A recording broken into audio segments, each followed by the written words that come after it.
we got the showcase of this week, and we got the Scottish guy called Duguid, or something like that.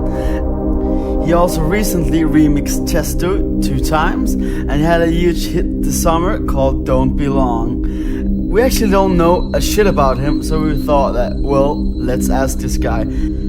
So, Andrew, please welcome to Tone Diary, and could you please tell us a little bit about yourself and where you're from and how long you are and how old you are, and yeah, you know. Well, firstly, thanks for having me. About myself, I am 25 years old.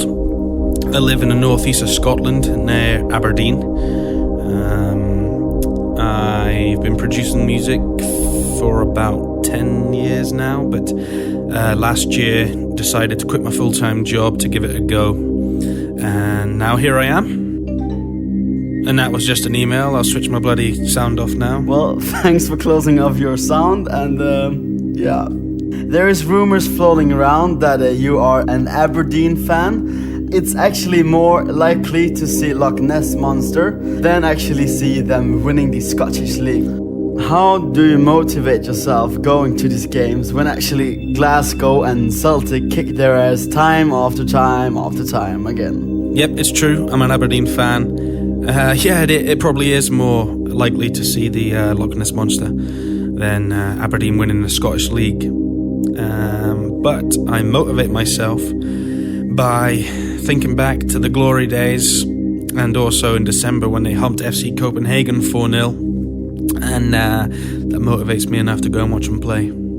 Have it. Yeah. Well, Copenhagen sucks, so it's okay to hump Copenhagen 4-0, you know, it's, yeah. Do you believe that the Loch Ness Monster exists, or do you think that this story was made up by some guy that had a little bit too much whiskey and went home to his wife and said, "Alright, so a monster, I swear, the name was Loch Ness Monster"? Or do you actually think that this is fucking bullshit? Yeah, I believe in a Loch Ness Monster. In fact, I claim to see her every time I'm up in Inverness. But mind you, yeah, I am a whiskey drinker, so there might be some truth in that story. Because after a night on the whiskey, you should see some of the monsters I wake up beside on Sunday. Ooh, yeah. But for obvious legal reasons, Marcus, I can't mention Sarah, Lisa's, or Becky's name. And then, of course, you guys in Scotland like to wear dresses, aka kilts. Do you have a kilt? Yep, I own a kilt. Rarely have it on, no. Last time I had it on would have been New Year. But it's far too cold in Scotland to wear a kilt. But I do take it abroad with me, so watch out, I might just have it on when I'm DJing one day. And then back to some more serious questions. You actually just remixed Johan Gielen, or Gielen, as they say in Holland, and Schössow Taste Fair Best. And you actually remixed his track called Bright Morning Star. And there's many who say that you are the future of progressive trance music. What makes your sound stand out so brilliantly? A leading progressive trance producer. Wow, that's a big compliment. My sound, I reckon it's because I'm heavily influenced by film soundtracks, by the great Jean-Michel Jarre, Vangelis, the likes of them. I'm heavily influenced by them. I rarely use samples as well, except for drums, etc. So all my sounds are quite fresh because I make them up myself, and it helps because I'm a pianist, and I play synths and instruments. So it helps to be creative, making new, fresh sounds. So, but I think it all adds up to why my sound is being described as individual and unique. So I'm really happy about that. You're also making one artist album at the moment. I heard some rumors about it at least. Can you tell us a little bit more about it? Yep, I'm in the middle of writing my debut album. You should expect a proggy, trancey, housey album. Got some big tracks ready for it already. My third release, Run, is I hope it's going to be a big track. It's got a big violin hook as the main riff.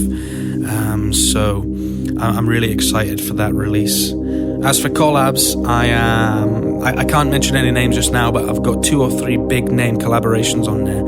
And then I have a good good few tracks with big named vocalists as well, so hopefully this album's going to be a benchmark for me. Many people have a hard time pronouncing your name, and mostly people say Duguid, but what's the correct pronunciation of your name? Well, in Scotland it's pronounced Duguid, and in England it's pronounced Duguid, but I get called a lot worse, so take your pick.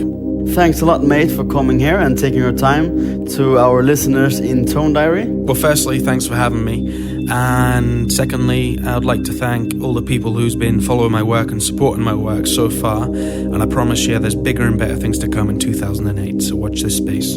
So now it's time for the 15-minute showcase with Andy Duguid. And I have a little hard time saying his name as well.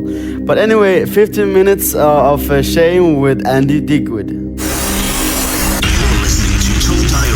With Marcus Schössow.